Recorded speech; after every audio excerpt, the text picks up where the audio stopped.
उबर इस दुनिया की सबसे बड़ी ट्रांसपोर्टेशन कंपनी और वैल्यूएशन 78 बिलियन यूएसडी। लेकिन इस कंपनी के सक्सेस के पीछे बहुत सारे स्कैंडल्स, कंट्रोवर्सी, इलीगल चीजें छुपी हुई है, जिसको आप अगर जानेंगे तो आपके मन में सबसे पहला ये सवाल होगा कि ये इतने साल सरवाइव कैसे किया और आगे ये सरवाइव कर पाएगा या नहीं।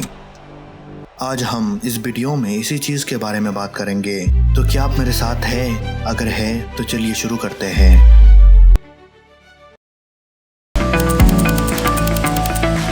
उबर की कहानी 2008 की एक शाम में पेरिस में शुरू हुआ था, जब दो फ्रेंड्स ट्रेविस और गैरेट अपना पार्टी खत्म करके टैक्सी के लिए वेट कर रहे थे और वो लेट था।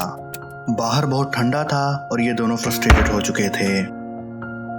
लेकिन जैसे हर एक अच्छे एंटरप्रेन्योर्स के लिए खराब एक्सपीरियंस उनके लिए एक अपॉर्चुनिटी बन जाता है, ऐसे ही उसी वक्त इन दोनों दोस्तों के दिमाग में उबर शुरू करने की आइडिया आ गया था, जो आगे जाके एक $1 बिलियन एम्पायर बन गया।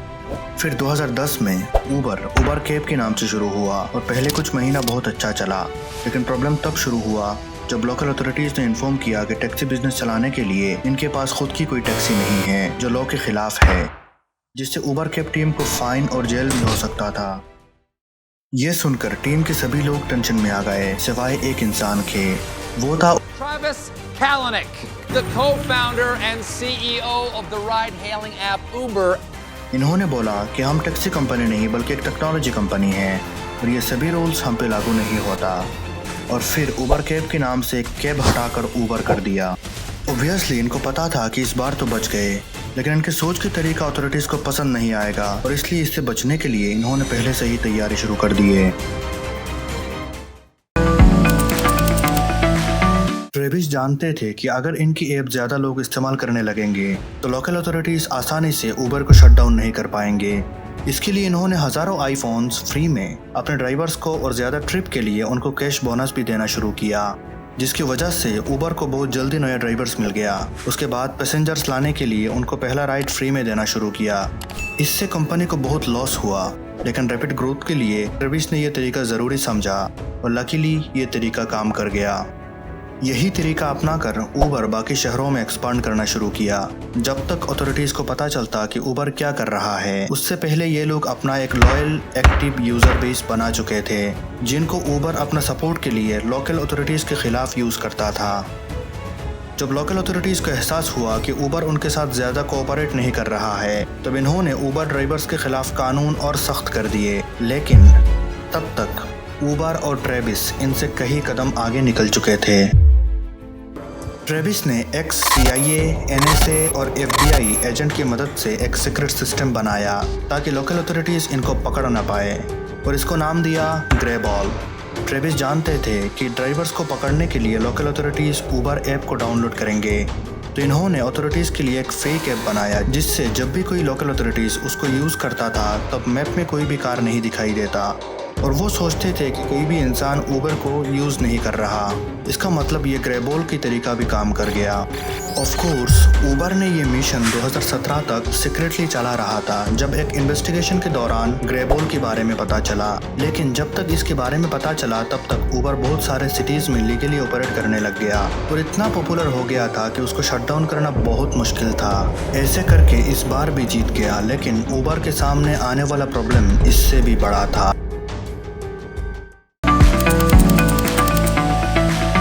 2012 से पहले मार्केट में उबर की मोनोपोली बन गया और तब ये एक luxury black cab service provide करता था, यानी आज की तरह हर कोई उबर ज्वाइन नहीं कर सकता था। लेकिन 2012 में जब लिफ्ट लॉन्च हुआ और सबके लिए कैब सर्विसेज देना शुरू किया, तभी उबर ने उसके कंपटीशन लिफ्ट को हराने के लिए सभी तरीका अपनाया और उबर एक्स लॉन्च किया, जिससे हर कोई उबर ज्वाइन कर सकता था। लिफ्ट का एक मार्केटिंग स्ट्रेटेजी जैसे लोकल कम्युनिटीज को एंगेज रखने के लिए लिफ्ट अपने ड्राइवर्स को पार्टी देता था, तो ट्रेविस ने यह देखकर उसको खराब करने के लिए लिफ्ट ड्राइवर को एक्स्ट्रा पैसा देते थे ताकि वो लोग लिफ्ट छोड़ के उबर में आ जाए। लिफ्ट का दूसरा मार्केटिंग टेक्निक कि वो अपने ड्राइवर्स को उनकी कार के सामने लगाने के लिए बहुत बड़ा मुस्टाच देता था ताकि लोग आसानी से लिफ्ट को पहचान पाए। लेकिन उबर ने इसका उल्टा हर जगह पर shape the मस्टाच and join the Uber instead के बैनर लगाना शुरू किया। यही नहीं, उबर ने बहुत सारे फेक अकाउंट बनाकर लिफ्ट के कैब बुक और कैंसिल करता था, और जो ड्राइवर लिफ्ट और उबर दोनों यूज करते थे उनको ज्यादा ट्रिप और लिफ्ट छोड़ने के लिए बोनस भी देता था। ऊबर और ट्रेविस को ये सभी चीज़ें बिल्कुल भी ख़राब नहीं लगता, क्योंकि इनके हिसाब से ये बिजनेस है और इसमें खुद को आगे बढ़ाने के लिए ऐसे तरीका अपनाना बिल्कुल भी गलत नहीं। ये सब तो ठीक है, लेकिन लिफ्ट को हराने के लिए सबसे बड़ा तरीका था फंडिंग। जब लिफ्ट फंडरेज करने के लिए किसी इन्वेस्टर्स के पास जाता, तब ट्रेविस इन्वेस्टर्स को डायरेक्ट फ़ोन करके ऊबर के फंडरेज के बारे में बोलते थे। इन्वेस्टर्स को पता था कि ऊबर बड़ा कंपनी है और लिफ्ट और ऊबर सेम सर्विस देते हैं, इसलिए कॉम्पिटिटर को पैसा देने के बजाय वो लोग ऊबर में अपना पैसा लगाना पसंद करते थे। और ऊबर के पास ज्यादा बजट होने के कारण लिफ्ट की तुलना में उसको और भी एक्सपांड करना आसान होता। ऊबर ऐसे अपना पब्लिसिटी भी करता था। Look, Valentine's Day, we distributed tens of thousands of roses to thousands of drivers. Every girl who got in a car after 4 p.m. was handed a rose by the driver. In President's Day, in DC, we did what we call an Ubercade. Okay, Escalade, town car, Escalade, American flags all the way down. 1 out of every 20 people that push the button, and Ubercade rolls up. आपको लग रहा है Uber के पास funding था और इसलिए वो जीत गया, लेकिन रुकिए, अब तक हमने देखा कि कैसे ऊबर ने लोकल अथॉरिटीज और लिफ्ट को बीट करके आगे पहुंचा, लेकिन ऊबर का इससे भी खराब डार्क साइड था।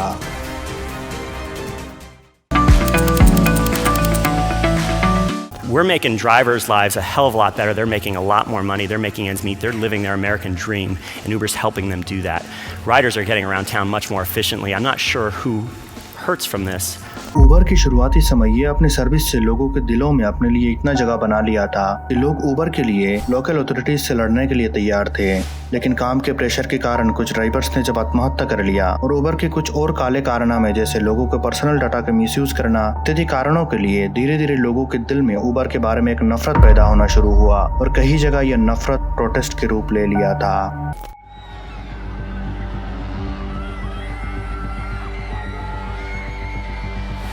एक बार तो एक ड्राइवर ऊबर के को-फाउंडर ट्रेविस से अपना हक के लिए भिड़ गए और ये रिकॉर्डेड वीडियो वायरल हो गया।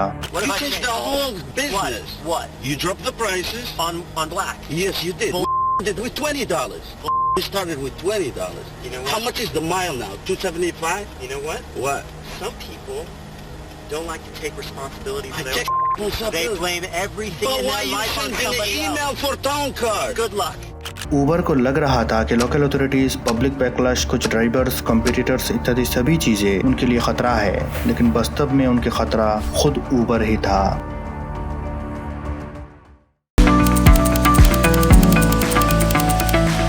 ट्रेविस के लिए ऊबर ही सब कुछ था।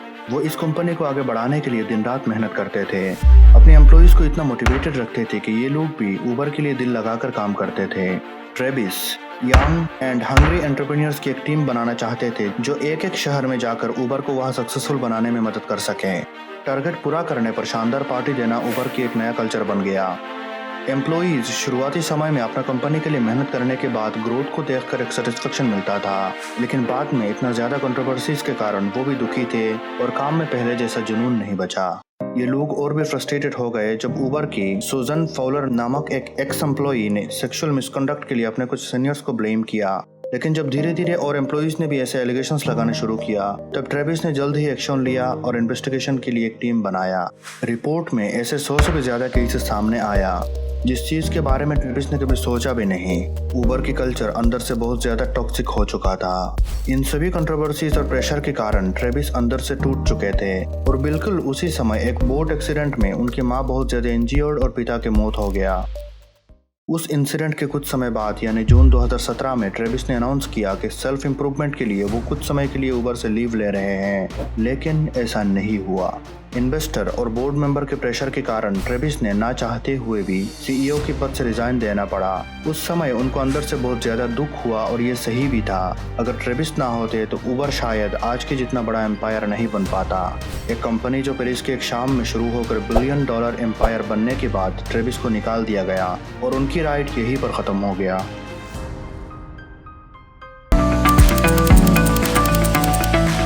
ट्रेविस के जाने के बाद ऊबर के नया सीईओ कंपनी की स्टेबिलिटी में ज्यादा ध्यान देना शुरू किया और इसके कारण कंट्रोवर्सीज भी कम होना शुरू हुआ, जिससे इन्वेस्टर्स को थोड़ा राहत मिला। लेकिन जब ऊबर के आईपीओ हुआ तब लोग ज्यादा इंटरेस्ट नहीं दिखा रहे थे और उसके शेयर वैल्यू बहुत गिर गया। इसका एक कारण है कंट्रोवर्सीज, लेकिन और एक कारण है कि उबर अभी भी लॉस में था। नया कंपनी के लिए लॉस होना कोई बड़ी बात नहीं, क्योंकि उस समय प्रॉफिट से ज्यादा ग्रोथ में फोकस करते हैं। लेकिन उबर उस समय 1 दशक पुराना कंपनी था। ट्रेविस के बिना उबर अंदर से मैच्योर और स्टेडियर लग रहा है, लेकिन सवाल ये है एट व्हाट कॉस्ट। क्या उबर में उतना जान रहेगा जब ट्रेविस के समय में था? ट्रेविस के बिना उबर ऐसे है जैसे स्टीव जॉब्स के बिना एप्पल। सक्सेसफुल तो है लेकिन पहले जैसा नहीं। उबर के साथ आगे क्या होगा पता नहीं, लेकिन ये जरूर पता है कि बहुत मुश्किलें झेलने के बावजूद उबर ने दुनिया में अपने लिए एक जगह बना पाया।